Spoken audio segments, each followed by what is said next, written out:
Indore one मंडल की Choral range के अंतर्गत आने वाले राजपुरा गांव के पास पेड़ों और ठूठों की अवैध कटाई का मामला सामने आया है। ये मामला सामने आने के बाद से वन विभाग में हड़कंप मचा हुआ है। जंगल से पेड़ की कटाई मामले में डीएफओ प्रदीप मिश्रा ने इंदौर के रेंजर कृष्ण कुमार निनामा के नेतृत्व में एक टीम गठित कर जांच के निर्देश दिए थे।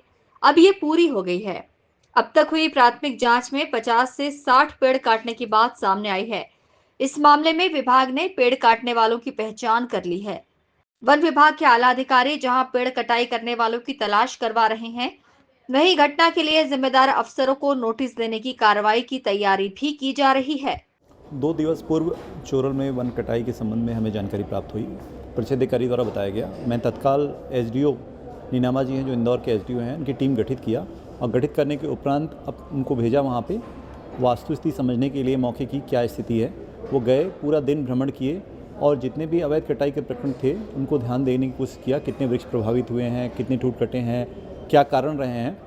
तो उनकी जानकारी में निकाया कि 50 से 60 जो ठूट कटे थे, ये भी एक दिन में नहीं कटा हुआ है। ये विगत 10 दिनों में थोड़े थोड़े करके लकड़ियाँ काटी गई हैं और वन रक्षक द्वारा इसमें कार्रवाई करने का प्रयास भी किया जा रहा था।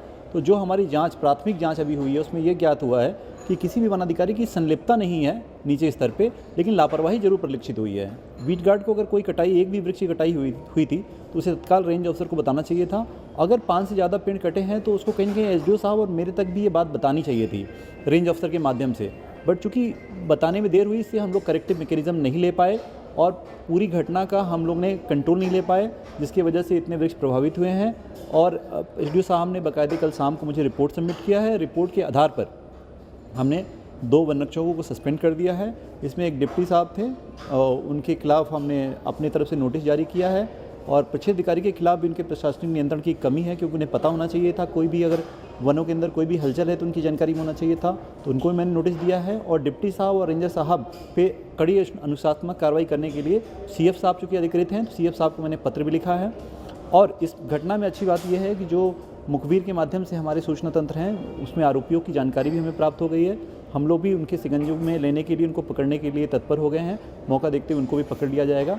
जो घटना के संबंध में बाकी डिटेल है कि वन अधिकार पट्टों के लिए, ज़मीन कटाई के लिए, ऐसा कोई नहीं है। ये रूटीन वनों के अंदर जब भी कोई भी वन क्षेत्र में अपने वन अमला नहीं भ्रमण करता है, नहीं देखता है, नहीं उसकी देख करता है, तो माफिया लोग, छोटे छोटे जो वहाँ के लकड़ी चोर हैं, मौके का फ़ायदा उठा के लकड़ियाँ काट के छोड़ के चले जाते हैं और बाद में मौके देके लकड़ियाँ उठा लेते हैं। ये अच्छी बात है कि जितनी भी वनोपज गई थी, समस्त वनोपज भी जब्त हो गई है, तो कोई वनों को ऐसे नुकसानी नहीं हुई है। लेकिन हाँ, लापरवाही से जो वन कटे हैं उसके लिए संबंधित को जिम्मेदार ठहरा के पनिश किया जा रहा है। जो अभी तक जो प्राथमिक रिपोर्ट आई है एसडीओ साहब की और लगातार मेरी चर्चा भी हो रही है, इसमें ऐसी कोई घटना अभी तक प्रकाश में नहीं आई है। लेकिन टीम इसको बहुत बारीकी से इसका अध्ययन कर रही है कि क्या कारण हुए हैं, क्यों ये घटना हुई है।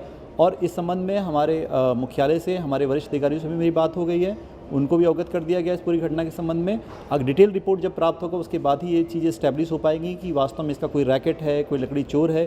क्योंकि जो कटाई है, जो कटाई का वॉल्यूम है, ये इतना भी ज़्यादा नहीं है कि हम कह दें कि कोई इंटरस्टेट ट्रेडिंग चल रही है, ऐसी स्थिति नहीं है। चोरल हमेशा से सेंसिटिव रेंज रहा है। चूँकि आप लोग यहाँ के पत्रकार हैं, आपको पता होगा कि 2017-18 के संबंध में चोरल में एक बहुत ही बड़ी 3000 वृक्षों की कटाई हुई थी।